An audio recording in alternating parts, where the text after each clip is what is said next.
Magandang araw mga kaibigan. Kamakailan lang nagsalita si BP Sara na sabi niya according to police report, nasangkot si First Lady Liza Araneta Marcos na kasama siya nung namatay yung si late Mr. Paulo Tantoco sa Los Angeles, California. So ang response ni Jose Claire Castro is fake news daw. Si BP Sara daw ang tagadala ng fake news na yun. Hindi daw yun totoo. Okay? Ito, si Maharlika, meron pala siyang hawak na papeles tungkol doon. Official report from Beverly Hills Police. So ano ngayon? Ito, dumaan lang ito. Nakita ko sa Facebook Reel. Si Maharlika, pakinggan natin.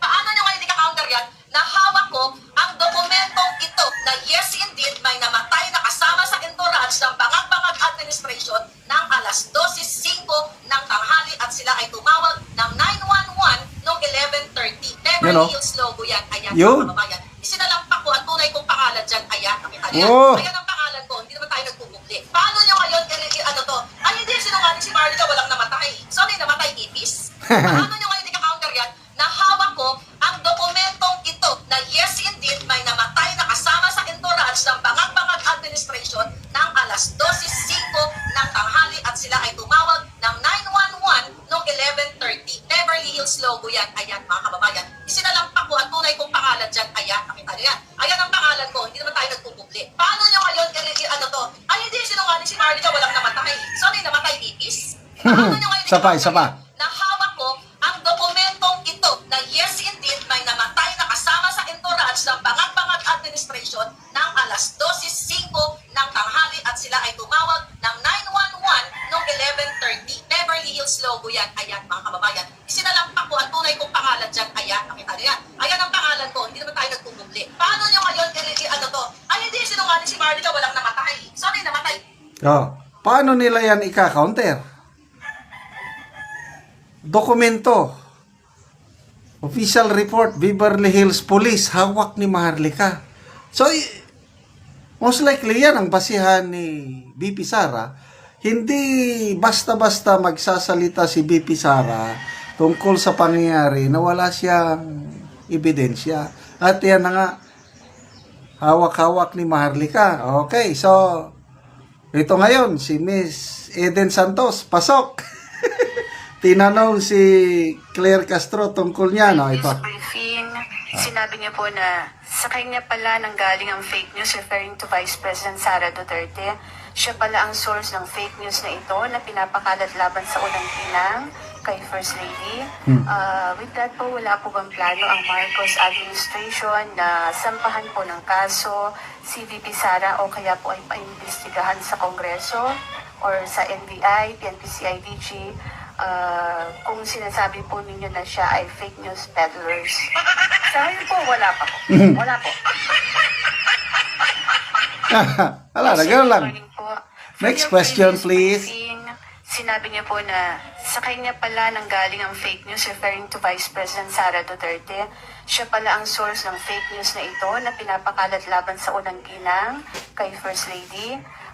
With that po, wala po bang plano ang Marcos administration na sampahan po ng kaso si VP Sara o kaya po ay paimbestigahan sa Kongreso or sa NBI, PNP-CIDG kung sinasabi po ninyo na siya ay fake news peddlers? Sa ngayon po, wala pa po. Wala po. Walang may sagot, ano? Yusef, good morning Okay. po. From your previous... Dali, magbasa tayo ng mga comments, Efren Plechas. Pag tinanong mo si Castro at tumawa, alam mo na, yun, walang may sagot kasi si Castro ang fake news. Herbert Eliobido. Akala ko papa-imbestiga, masusunog talaga si Liza at Tamba, papatawag pa mga tanto ko. Bisto kayo. Arturo Talyada. walang masagot dahil totoo. Totoo yung sinasabi ni BP Sara na may police report pagkamatay ng Tantoko na nailambigit ang unang ginang. Diding hala, kasi totoo yan. Hindi yan fake news, kaya bilis makasagot na hindi yan totoo, bunganga ng bastos. Fred Bayotas, parang tambay lang kung sumagot. Jose Gonzales, sa ngayon po wala pa, sa susunod wala pa ding isasampang kaso. Huwag na kasing magtanong, magsampahan ng kaso, baka makasuhan pa si Ate Claire ng fake news. Bati-bati na muna tayo. Pengging Gana, idol na talaga kita, Miss Eden. Sanchez Abarico, kawawa naman yang si Auntie Black. Hanggang wala na lang. Ano ka ba? Talaga dyan, props. Wala kang ata. Okay, so, salamat kay Maharlika na nakakuha siya ng kopya ng Beverly Hills Police Report. So, may namatay, na hinahanalaang gumamit ng pinagbabawal na gamot. Yan pa ang iniimbestigan ngayon. Nakakapagtaka, bakit biglang bumalik ang unang ginang, nasa Amerika siya ngayon? Di ba importante na, kasi eleksyon na sa Lunes, para tulong sa alyansa, di ba maganda, nandito rin sana ang unang ginang para tumulong. Kailang, sa nabasa kong post, May 5, bumalik siya sa LA. So, May 6 and 7, nasa Florida sa SpaceX launch facility na pagmeme-ari ni Elon Musk.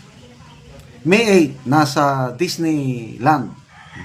Nag-breakfast kay Goofy and Friends. So, doon, ang Malacanang, tahimik.